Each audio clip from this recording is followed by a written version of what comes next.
Max, so we're going to start with GAA this evening and reflect on the weekend's football, the opening round of the championship. Roscommon prevailed over Mayo in the Connacht quarter-final at Castlebar. In Leinster, Laois, Offaly and Wicklow all progressed from their respective preliminary round matches. In Munster, of course, Clare beat Cork in Ennis by a single point, and Tipperary also through to the semi-final stages. They beat Waterford.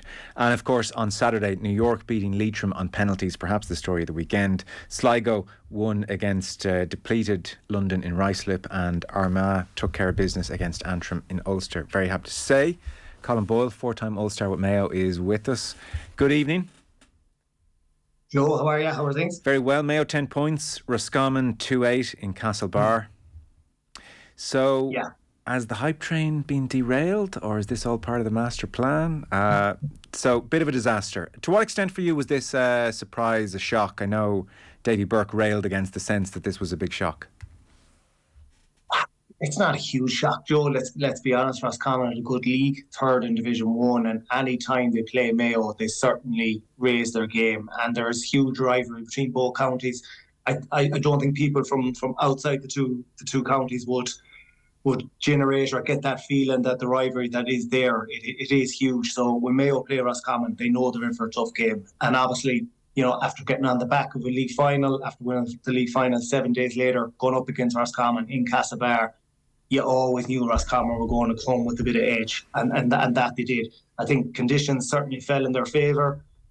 And the Mayo slow start, missed opportunities early on, and you just felt as that game went on, and certainly as the half progressed, that Roscommon were just starting to build in confidence. You could see that in their body language, the intensity of their play. They were winning 50-50 tackles, and they were letting Mayo players know about it afterwards. And then the goals come at just the perfect time for them, just 10 or 15 minutes before half time. And Mayo are certainly rattled, and never really recover after it. And disappointing. I'm sure Kevin McStay, Stephen Rochford and the rest of the team, when they sit down and review the tape, will pick out loads of different aspects. But for Roscommon, you have to hand it to them, fully deserved their victory. I think they were the hungrier team. They got themselves into a winning position, from quite early in the game, and never really looked like losing it, to be honest. Yes, they looked very much primed for the occasion and the weather conditions and what winning would entail in a way that Mayo didn't. And causation and correlation are difficult sometimes to disentangle. Who knows to what extent winning a national title 7 days previously does to your week of preparation and does to Mayo, but they just didn't look at the right pitch whatsoever. Like, a dynamic of this game was the wind, and Mayo had it in the first half, and how both teams managed that was interesting. It was, and certainly Roscommon, you could see they were all about slowing down that game. They didn't want to let Mayo build up any momentum at all. They were quite slow in their restarts and on their kickouts, and it was very clear that they were going to take very few risks, and they went along the majority of the time on their own kickout.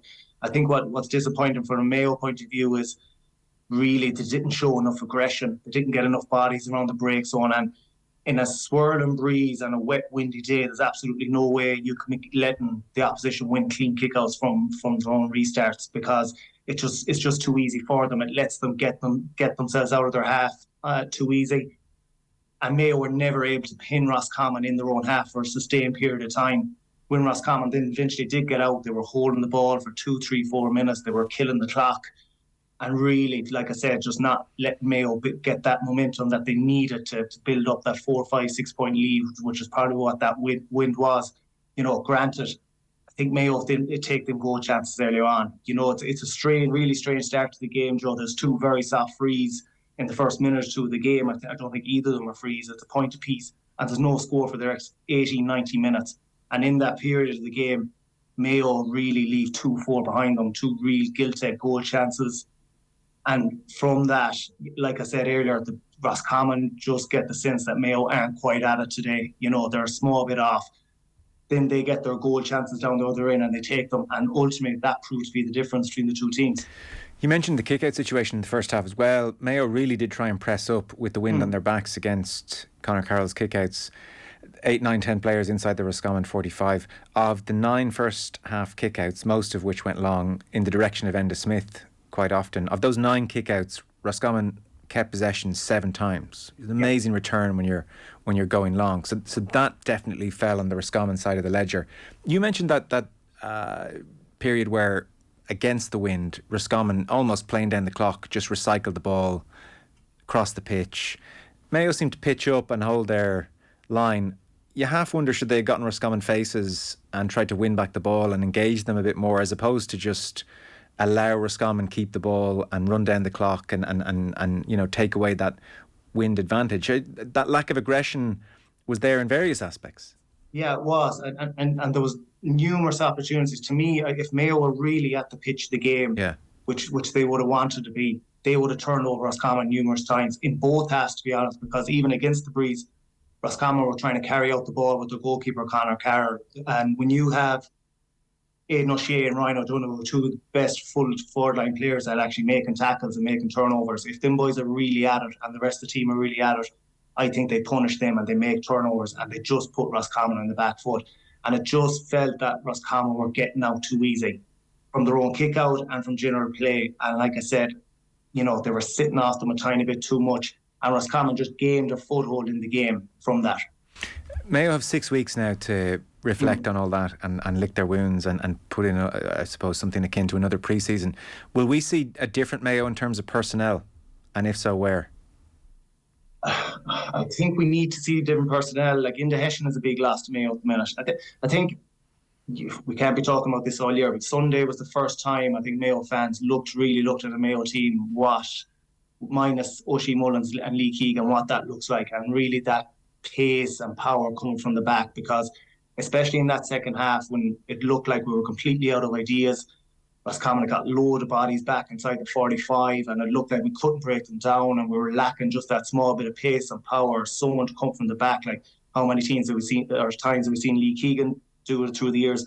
Oshie Mullins' goal against Kildare in the qualifiers is a great example of Croke Park, where it looked like we were kind of running out of ideas in that game too, and he just breaks a line with 10 minutes to go and puts it in the top corner, and all of a sudden we take off from there. It just never felt like something like that was going to happen last Sunday, because we probably didn't have we obviously didn't have them type of players in our ranks. So, but the likes in the Hessian, you know, hopefully if they get him back, he will be a big addition. We saw it earlier on in the league, especially against Tyrone, what he can do coming from the back. David McBreen is a big loss, and I spoke to you a good few times about this, Joe. The full back line is an area that they are a small bit weak on at the minute. So we need to get players back in that regards. And over the next 6 weeks, I think it's absolutely key that the likes of Killian O'Connor, who's picked up injuries throughout the league, the likes of Tommy Conroy, who's picked up nicks and knocks that have kept him out of starting games and getting game time, that they get a clear run at this 26 now. You know, so I think we could see a couple of changes in that regards. But even in our attack, I think I mentioned this to you, Joe, as well. I think we need to see Ryan O'Donoghue coming out the pitch a small bit more, because he's playing on the full forward line. I don't think he's bottled up in there. He's not quite getting the service from the boys outside. And if you look at the Mayo half forward line, they're all very similar players. You know, they're all super middle-aged players, but they're not probably going to get the supply line into the forward line that we need. And I think he could be the man that could link the play an awful lot better if he could either plays as a centre forward or he's 15 on his back, but he's dropping out as a second half forward or a fourth half forward, whatever you want to call it. But I think we're probably missing a tiny bit of creativity, like a Kevin McLaughlin type player. Kevin McLaughlin is Pomp, Alan Dillon and his Pomp type player that can kind of link the play from defence to attack, because we have probably the boys inside that can do the damage if they get the ball. But I just think that link at the minute that we're missing. Yeah, I remember that Kildare game was at it, where Mullen breaks through a line and scores the goal out of nothing. Because on that day, akin to Roscommon, Kildare decided the best way to beat Mayo was to get huge numbers behind the ball, make the game stop-start, stodgy, and Mayo either need the Kraft, the McLaughlin types, or they need the Mullen runners to puncture. And they didn't seem to have either, as you say, on Sunday. And Roscommon sensed blood. And it became one of those games, and it sometimes happens, where the team without the ball start to control the game. And Roscommon started to control the game without the ball and hit Mayo on the counter. Davy Burke, he's got a lot of life to his delivery, and you could think, listen, he's just a go with the flow, happy-go-lucky fella. There's a shrewd operator there, I think, and he did make the point that as soon as we were safe in the league, it was all about this game. So we saw two contrasting approaches to Sunday. Yeah, for sure. And look, to be honest, a lot of Roscommon's play, I think we saw at stages during the league, but they certainly brought a different element to it the last day, just the way they were so. And Davy Burke, in fairness, referenced this in his interview about the difference in playing Division 1 and the top teams. It's all about a game of control now and keeping possession as much as possible. And Roscommon did that very well, to their credit, in the first half, like we talked about, in killing down that clock. And they were accused in a number of different aspects. And a lot of time there was very minimal contact in their players, and they were spending a lot of time in the ground, and a couple of very, dodgy head calls, which you could say in the first half, especially, which was just killing the clock and just breaking that minimum momentum that Mayo might be building. So, I suppose you probably have to give credit to them in that regards, that they are becoming streetwise, if you want to call it that, and he probably has to get a lot of credit for that, as well as probably Mark McHugh. So. Yeah, he's an interesting character for sure when you hear him being referenced. Obviously, the team of the week for Roscommon was, they were being disrespected in the media, and he mentioned that in numerous different interviews after it. So, yeah, that was obviously the talk during the week, and they probably felt like an awful lot of the build-up was about Mayo, and they weren't getting respect for finishing third in the National League, So, yeah, they used that motivating factor to their effect for Sunday for sure. We're being disrespected as old as time. Yeah. It's a beauty. Works every time. Never fails, Joe. With Mayo, I must say, in our conversations over the weeks, as a final thought, you never, I felt, were getting carried away with what we were seeing in the league. You really weren't. You referenced the full-back concerns. You referenced a couple of positional issues, and they only scored 4 points from play against Galway in the league final. That was an issue as well. We referenced, and you think about just that sense of momentum that they had across the league campaign, and games like against Kerry, where Kerry just coughed up a couple of goals, dispossessed a few metres out from their own goal, and Mayo scored some easy goals that way that you just won't see in Championship. It does massively bring a thuddering halt, or it undercuts the feel good of the league. It just shows that for what it was, which is very much league football, the oldest maxim in the book. Oh yeah, well, especially the early games, and then Kerry and Tyrone games of reference, they were worlds apart from what they're going to face later on the year, and even what they faced last Sunday. So yeah, it is a bit of and look, it might be just the kick that these boys needed, just in case they felt like they were going, that everything was going rosy in the garden, because they were going to meet this at some point. So maybe the fact that it is Roscommon first round in the Championship, because them boys be hurting, Joe, I can tell you. As Mayo footballer, it's not easy to lose to Roscommon, especially in the first round of the Championship. So they'll be hurting. They have a bit of time now to lick their wounds and pull themselves together. I'd imagine it'll probably be the weekend before they meet up again, and maybe refresh and have a look at what they're going to do, and have a real rattle at the next 5 weeks to try and improve on a few things. But I think getting a few personnel back is key, because you could really sense there was a real lack of punch coming from the Mayo backline in particular, and we were running out of ideas up top for sure as the game went on. So I think that bit of patience, we lost our composure from a long way out, Joe. I think that's one thing they'll be talking about and referencing, over the next 5 or 6 weeks, and areas to improve on for sure. Okay. Some other results caught the eye. Clare beating Cork by 14 points to 13. Cork, again, league being what it is, had a decent showing in the league. They'd done okay against Dublin. They'd a draw with Derry as well.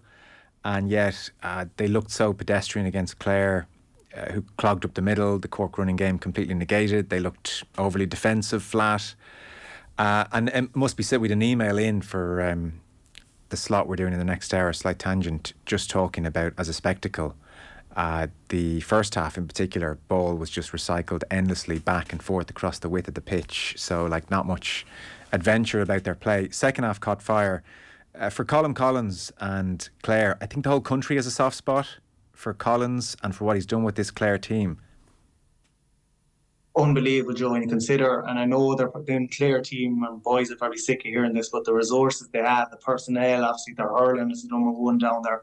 We played Clare an awful lot. We actually only played them, I think, once in Championship in 2017 qualifiers. We've been playing them numerous times in challenge games, probably 2-3 times a year in challenge games, because of locality and where it was. They were close by over the years, and they were so tough to play against, even in challenge games, and they just bring a level of intensity, and you never feel like you have them beaten, and they just bring that or it seems like they bring that every time they go out on the pitch. And you have to put that down to Colm Collins, because you can see he just has a platform there for them guys to play, and they all just do whatever he asks for them to do. So huge credit to them. people are calling it a surprise, a shock. I certainly wouldn't be calling it a shock by any means. Going to Innis in the first round of the championship for a Cork team who, let's be honest, have been very flaky for numerous years now. Obviously, with Kevin Welch coming in there, his go-to style is defensive. And it would have been during his spell as Galway manager and certainly Mayo manager for 3 or 4 years. And it's funny you said that. I listened to Paddy Kelly talking about the game this morning. He was at it, and he said that first half was probably the worst game of football he's been at. Right.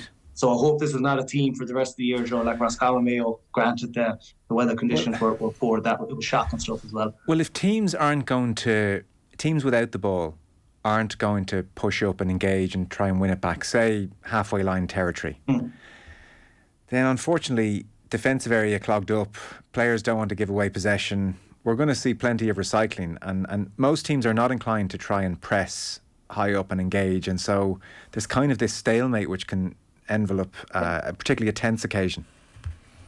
Yeah, and look, the league final is a perfect example, Joe. It was an extremely hard watch, and Mayo generally are a team that like to press as much as possible, but even they were dropping off and almost doing exactly what Galway were doing. And it was an extremely hard game to watch, there's no doubt about it. And you're right, if one team doesn't press, then they're sitting back in the halfway line, and we're watching this over and back. The fascinating thing for me is the top fours, like your Cliffords and Conor Callans, like Clifford last year in the semi-final against Dublin.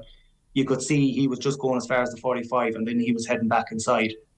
And he was almost, goading Michael Fitzsimons, are you going to go and leave me here? And often on a turnover, then he was 1-on-1 with an old merchant or someone like that. So it can be fascinating what forwards do in that scenario. Are they just going back and drifting back to the halfway line, or are they just staying high as much as possible? So on a turnover, at least there's a kicking option there, because I think that's an awful lot of the problems when there actually is turnovers in the pitch. There's no one to kick the ball to because everyone is behind that man. So it's frustrating at the minute. I hope we're not in for a full summer of this, Joe, but hopefully maybe as the weather improves, a month or two down the line might make a big difference to it. Yeah, and I'm sure it's not easy to kick a ball into a completely crowded half, but just the lack of adventure by man in possession is very telling as well. I really just feel they're thinking, well, I'm not going to be the one to give it away, as opposed to thinking, well, I'm going to be the one to set something up here.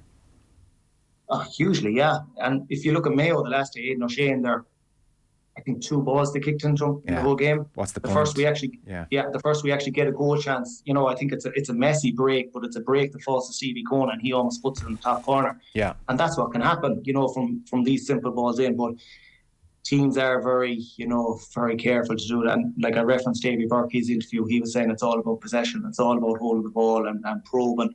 And in fairness to Roscommon, their 2 goals pretty much do come from that. Holding the ball, probing, wait for Mayo's players to switch off, and they get a hand passing over the top on both goals that create goal chances. So, yeah, they are type of the more opportunities, or the kind of opportunities that we're seeing now, rather than the long ball into the forward and him turning, winning it and putting it in the back of the net. Yeah, I did hear Davy Burke say that. I'm not sure I agree with him. Let's park that and have a chat about that on a future date.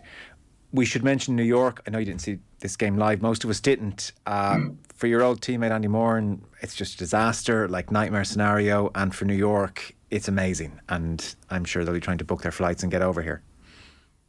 Oh, yeah, absolutely. Look, first of all, and Andy, hugely disappointing for him. But look, he would have been well aware going out there, the threat that was there with New York. And if you look at, even if you go back to New York against Sligo last year, 5 minutes to go in that game, I thought Sligo were gone. It was a level game, and they just pulled something out of the bag, and they kicked the last 4 scores in the game to win by 4.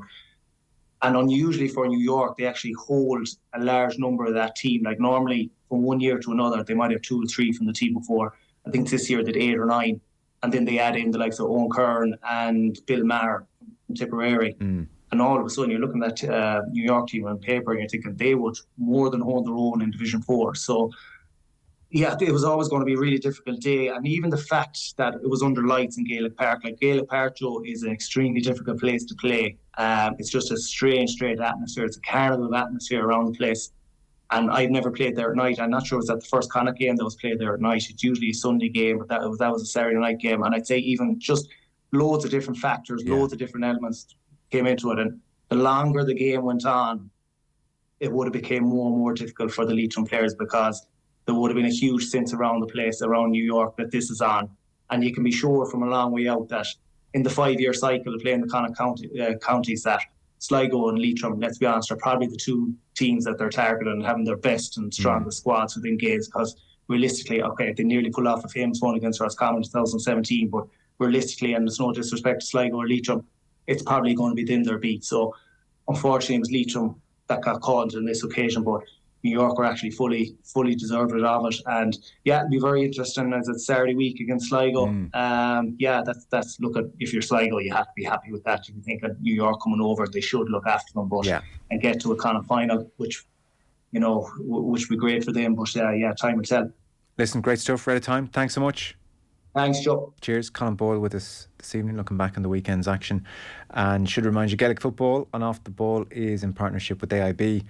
Proud sponsors of the All-Ireland Senior Football Championship. You can check out #TheToughest for more.